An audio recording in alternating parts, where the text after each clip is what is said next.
Hoy, Grab Rider, masyado kang mahal, parang ginto ang yung delivery fee. Ang customer mo, lumilipat na sa app ko, di mo ba masi?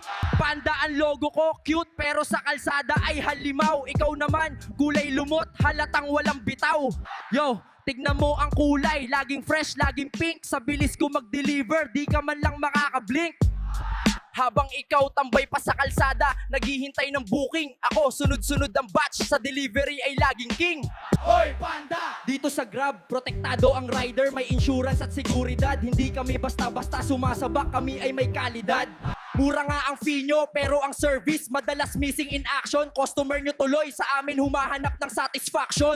O siya, sige na, lumarga ka na at baka customer mo'y mainis. Diyan ka naman magaling, sa simula lang mabilis. Pero tandaan mo to, habang hinahanap mo pa ang address mo sa mapa, ang Grab Rider, tapos na ang booking. May tip pa mula sa masa!